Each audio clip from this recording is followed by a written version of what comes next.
Hey YouTube, I will tell you, trying to record this video has been a goddamn nightmare. This is like the eighth recording over different materials. My GoPro is having issues overheating and randomly restarting. The setup for this, because I hadn't used it in a while, got scuffed and I had to basically rebuild it. It's been fun. It's been fun. But being that this is an off-cycle upkeep, that means I got some stuff to talk about, and a lot of it's pretty neat. So we're gonna jump straight into it. The first thing I want to bring up is the phenomenal convention. I went there last year, but we have QuestCon 2024, and it is going to be in September, specifically September 6th, 7th, and 8th. It is going to be at the DoubleTree close to Universal Studios. That was the place it was last year. Good venue, lots of open spaces. It was a ton of fun to play there, as long as the AC doesn't blow out, because I heard that happened one year, not for QuestCon, but a different convention. It should be fantastic. Um, the main reason I'm bringing up QuestCon 2024 is because I will be running their War Machine tournament. Let's go. Um, with the War Machine tournament, unfortunately, because I was kind of tapped a little last minute from what I would have preferred. It's only going to be on the 7th. It's going to be the Saturday. It is going to be the Prime format, and it's going to be Grand Melee. So for the people who always ask, by the way, I'm going to cut this in here. There, there are now three 100-point tournaments, but you look at Duo Grand Melee and you kind of get what that is. But people always ask, hey, do I do Total War? Do I do Grand Melee? Grand Melee is just straight up points, where Total War is where they actually give you like a free 120 millimeter model. So it can be a colossal, it can be a battle engine, whatever. If it's a 120 millimeter, you get it for free. So yes, I'm going to be part of QuestCon's the overall con, but I'm going to be part of the Crucible because it's been back for a bit. Because every now and then I'll tell people about it, and they're like, "Oh, Crucible's coming back." Well, technically, it's been back. It's just War Machine's been rebuilding, so it's one of those things that a lot of people don't even know. It's not even on their radar. So down in the description of the video, I will go ahead and link the Longshanks event. Right now, I think as of time of recording, we only have 4 signups, and I will link the convention link so that you can go grab a ticket. And let's talk about tickets because there are a couple options for tickets, and technically to play in the event, you will need the tournament ticket, the small one. There's a big and a small tournament ticket. You're going to need to pick up the small tournament ticket, and by big or small, I mean price size. So the $90 one is the air quote small tournament ticket. That thing it will cover a lot of the skirmish games like Kill Team and Marvel Crisis Protocol, basically everything that isn't your big boys. And we're in that list, which is fine. I'd rather us be in the smaller one for now. Um, there is the bigger ticket if you're going to play in the 40K Age of Sigmar, and I think Golden World might be in there. I'd have to double check. I'm not sure. And then there is the standard convention goer ticket. So that broken down into daily, and then they have a weekend pass for that, which is like 65. Now, if you're local, there is this phenomenal program that they have called the Merchants Guild. And essentially, they took some of the local stores that are partnering with them. And if you go in there, you can pick up the Merchants Guild pass or something like that. It's the Merchant Guild voucher. I have one in my hand right now. What that does is it gives you $20 off any weekend ticket. And the tournament tickets are weekend tickets. So your $65 standard badge becomes $45 for all 3 days. Considering Saturday alone is $30, like if you're gonna go even half a day, Friday or Saturday or Sunday, and pick it up. I mean, $15 more for all 3 days is a steal. And then of course the $90 becomes $70, and I forget what the big ticket is. I think it was 120, so it becomes 100 if I'm right, but I could be wrong.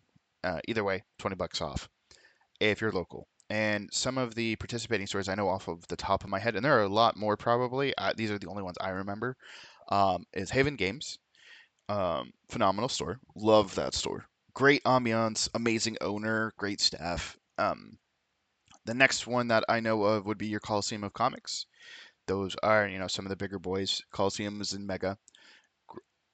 Depending on your personal opinions, you either love or hate Coliseum. I'm kind of neutral. I've had both good and bad experiences there. It really depends on the store. But overall, I love Coliseum. Um, I like the fact that they've been around. They're better than some of the other gaming alternatives in the space, is all I will say. I will keep it as polite as possible. Um, Campus Cards and Games also is one of the participating areas, and there's one other that I remember off the top of my head. Collective, that's in Altamont Springs across from the Best Buy. Um, they've got an interesting space too. Like they recently expanded. What this is really funny. A lot of people wouldn't know this, but in that shopping center, there used to be a little store called Tux to You, and the owner at one point tried to branch his small little location into a gaming store. So it was like half tuxedo shop, half gaming store, and then he unfortunately had to leave the area, so he closed it down. He had to move for some reason. I think family reasons. I don't remember off the top of my head, but getting sidetracked. So Collective bought out their location, which was next door, but then they bought out the shell that was Tux to You and expanded into it. And to me, I kind of find that a little funny because it's like, the space longs to be a gaming store because it wasn't even like the chances of an area that went abandoned and ended up becoming a gaming store again when it was like half gaming store previously. It's just a neat little chuckle. So yeah, those would be your participating stores that I know of. If you go on the QuestCon Instagram, you can go to their Merchants Guild post, and it'll probably outline more that I forgot. If I said them all, then fantastic. But I think Leighton may or may not be on that list or is getting on that list. Leighton Games is amazing. That's where we go to play games. A phenomenal ambiance, great store, phenomenal staff. Like it's right up there with Haven. Like I honestly enjoy playing at uh, Leighton more just because it has the size and ability to support the players. Haven, if it was bigger, I would be right there because they're just as cool. So it's just the only problem with Haven is the size, and it's always packed solid, and that's a good problem to have. Anyways, rambling a bit. So yeah, Crucible tournament is back. Well, it's been back, but it's back this year, and I'll be running your War Machine slash Hordes event if you're gonna go on the 7th of September, the weekend after Nova. Dear Lord. So that's going to be a ton of fun. That's the first announcement. We got three. So let me cut back over to this. So the second announcement is going to be Florida now has a War Machine Central Discord or centric Discord, which is so nice. I was debating on creating one myself and decided not to. Mainly just because I've got so much shit going on and I just do not want to have to police that as well. So I'm so glad somebody else took up the mantle on that. I may or may not end up an admin. God only knows, but it is what it is. The gentleman running it, Marcos, great guy. Him and I talk all the time. He may or may not be running an event at Crucible on Friday for War Machine. He's talking about possibly wanting to do something, and I have work. I have to work half a day on Friday, or else I'd be down to help. So I really can't. But on that note, I'm also more than willing to take whatever I get done and hand it off to him. Um, which is going to be great for that.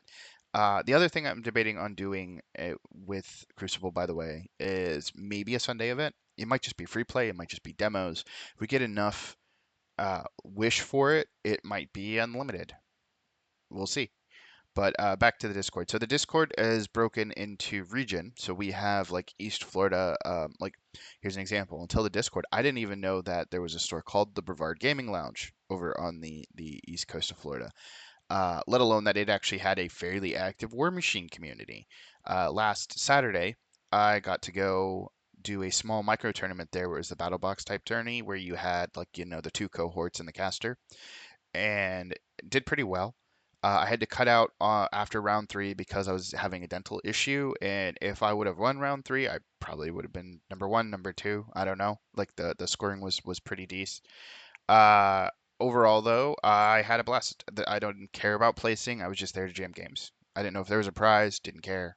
Prizing was not my main reason to go. It was just to meet people and roll some dice, and I got to do that. So it was a fun, fantastic day. Um, I got to meet the gentleman who runs that, Connor. He seems pretty cool. We've talked a little bit outside of it, so hopefully I'll see him at QuestCon. Hopefully I'll see you at QuestCon. Hey, hey, plug, plug. But the Discord setup where there's different regions, Central Florida, South Florida, Tampa. I know the Tampa guys are pretty big in their area. Like it's a good community. I just haven't made it out there because the way that they do it, from what I understand, is their main air quotes base of operations is a place called Critical Hit Games, and they do twice a month War Machine air quotes days. And to me, I've always been scared to do that because it's an hour and a half drive for me to go up there one way. So 3 hours there and back. And not know if people are going to be there or not has always been something I've been concerned about.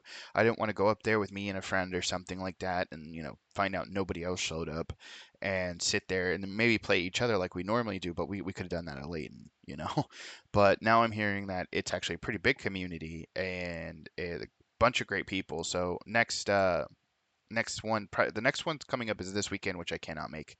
And then the next one I guess would be 2 weeks after that. We'll see. I might make that one. It depends. I'm gonna be super busy, y'all. I'm not even gonna lie. Not even just because of QuestCon, because I'm also doing DragonCon, which is the weekend before QuestCon, and I've got costumes and all sorts of crap I got to deal with that. So that's the second announcement.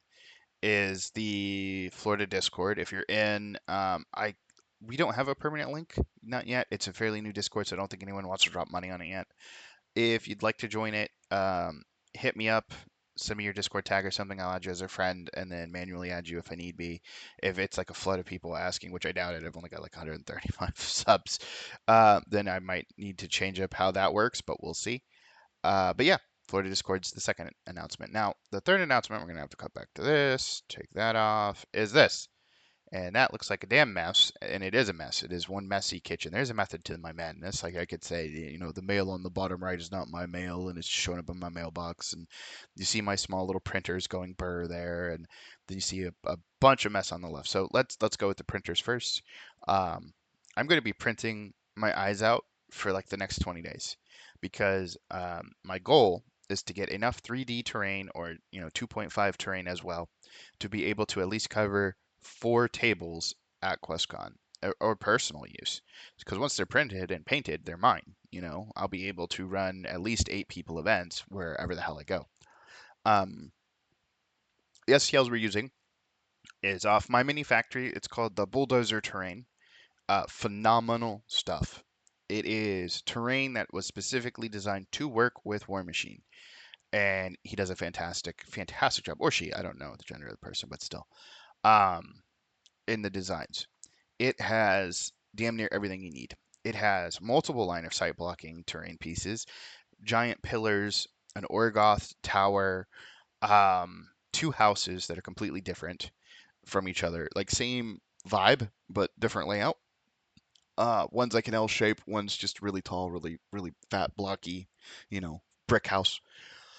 Um, and then so many like little things like open graves. So I can fit 3 open graves on my small little Mono 2 there and the little headstones, which will be phenomenal for scatter terrain. And then just actual scatter terrain, rubble, broken pillars that match the pillar print, just so many things. He has status indicators like um, burning earth, clouds, tall grass, dust devil, all of these work really well to just be like, hey, this piece over here, I'm going to put a burning earth marker on it. This hill is a burning earth now.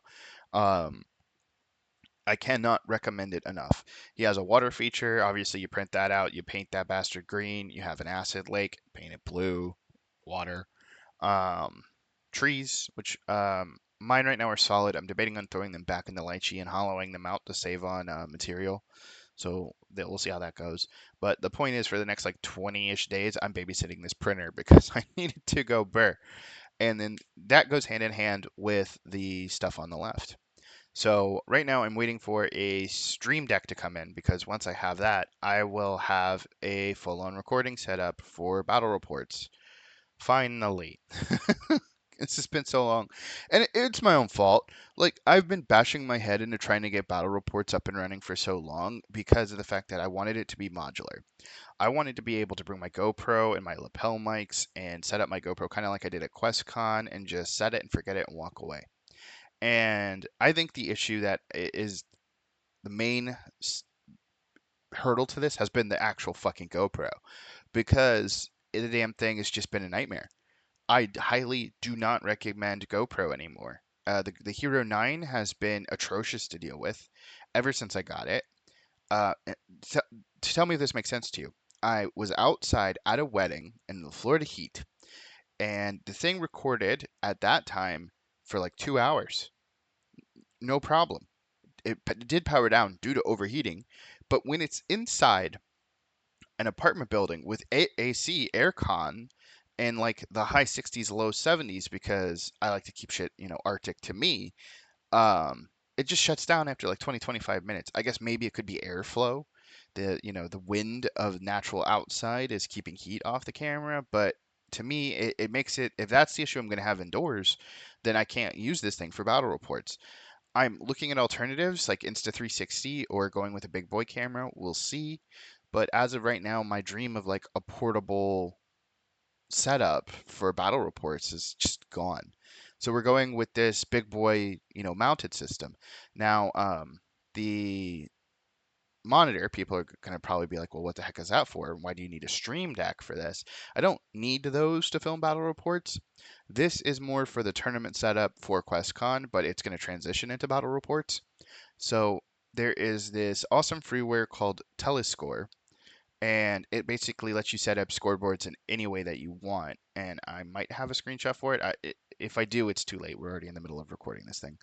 Um, so what Telescore will let me do is I will be able to throw Telescore on this alternate monitor, and Telescore can track player clocks, rounds, points, names. Technically, it can track whether or not feats have been popped, but I don't think I'm going to have players track that. I mean, I might. It's I just have to create a button for it. So on the Stream Deck is buttons that you can set up to map to hotkeys. So on the primary screen on the bottom row, it's going to have left player's clock, right player's clock, and then pause. So like in the example of Telescore, if left player clicks their clock over button so that they're going to start their clock, it will start players one's clock, pause players two clock, all at once, because Telescore you can map multiple functions to one button, and then the Steam Deck will press the one button. And then on it, on the top left-hand corner, I can have that be pressed into a menu to augment score, which will do hotkeys over to Telescore so that they can track their score. And then they hit a back button back to the main menu, and then there's a button for round, and I guess I could also do a button for feet. So that'll be awesome. And the main reason I love that setup is because I don't have to sit behind that laptop and like edge of my seat babysit this game. I can get up and answer judge questions. I can go do other stuff. I can talk to people. I can, be sociable. Um, Also, my lapel mic system works perfectly fine with OBS, and I am stoked for that. So the players can be mic'd up, which is great. And then even I can be mic'd up because I've also tested that. While I have like a USB powered hub to control all these things. Now, all the way at the top there, you see that big old camera that's going to be pointing out and go, what the hell is that for? And that is for between rounds at QuestCon because it's slash Crucible. Because the thing is if I'm able to stream it, I'm going to stream it. If I'm not able to stream it, I'm going to record it. But if I'm streaming it, one of the biggest things that I don't like about conventions is the time between rounds. So I could either A, do like a BR back screen with like lo-fi, which I would probably still do royalty free lo-fi, or I was thinking it'd be awesome to let you guys people watch. So that camera is going to be pointed out over the crowd, and it's just going to have like a couple logos on it, and a be right back slash maybe a countdown timer if it's like if we're on lunch or something like that. So that I think would be pretty awesome. Um, Especially because it'll let you guys see the bustle and hustle that is the con and kind of feel like you're there and not just watching the games. So we'll see. I don't have an overhead perspective. The camera on the left, which you can barely see, it's next to the thing. It's the one that's clamped to the table. Um, that one is going to be the only game view, and it's going to be at a side angle. I just don't have the rigging to do overhead yet. If I did, that secondary camera would probably be overhead. But the main thing to take away from this is the fact that we will now have access to recording battle reports. So who knows? I am probably going to stream some of the painting of the terrain um, before Quest, like just so that I can get the YouTube streaming set up. I can stream on Twitch already. I know how OBS works there, Uh, but YouTube, which is where I'm probably going to stream these games, no idea. Um, On top of that, it would be a good idea to do a battle report either streamed or recorded using this setup just so that I can field test it, which would be also awesome, but we'll see how that goes. I just need a store that will let me plug up power and set up my laptop and give me access to their internet. So, and sometimes that's asking a lot. So we'll see. So let's wrap this up, shall we? Because I've been rambling a lot. So we had three main announcements on this Wednesday video. First being QuestCon/Crucible. September 6th, 7th, and 8th. Our tournament that we know of 100% will be on the 7th. You got to if you're gonna play, you need the small tourney badge. If you need help with costs, there's always the Merchant Guild to drop $20 off the cost. If you're not a Florida local and you need help with that, just let me know. I don't know what I can do. If it does become a thing where we have people from out of state wanting to come down, I will talk to my contacts and see if we can get a unique code for that or what we can do. It might only be for Florida locals, which I would hope not, but it is what it is. We'll cross that bridge if and or when we come to it. Second announcement is Florida War Machine Discord. If you are a Florida local and you haven't joined that yet, let me know. I will help get you in just because of the fact that the more people we have, the more games people get to jam, and that's exactly what we want. And then the third and final announcement is battle reports are coming soon, like actual, hopefully on time battle reports, which is what I would love this channel to pseudo turn into, not just unboxing and paint showing off, which, I don't hate those, but I would love to just be like, yo, here's a game, here's a game, here's a game. And as weird as this is going to be to hear, you're actually, if things go the way that I want, you're very rarely going to see me on camera because I always, when it comes to battle reports, I always like seeing other people play them. And that includes, my battle reports. I would like to get people from the community or friends or other people because it's like, one, I also want to babysit and make sure that the recording's going smoothly. But two, it's like, as weird as it is being an individual who's running a channel to do stuff, I don't have that big of an ego on me. I don't want this to be about me. I just want it to be about the hobby. And I want, other people to be able to kind of like come along on the journey with me to an extent and kind of do the thing. So hopefully you'll see a lot less of me when it comes to battle reports and more of local people. Or at least that's my hope, that's my goal. So on that note, I think we're done. I think that's everything I wanted to say. So I'm going to bounce out and roll the credit music. Hopefully, I will have a video for Friday, and I will see you guys in the next one. Peace.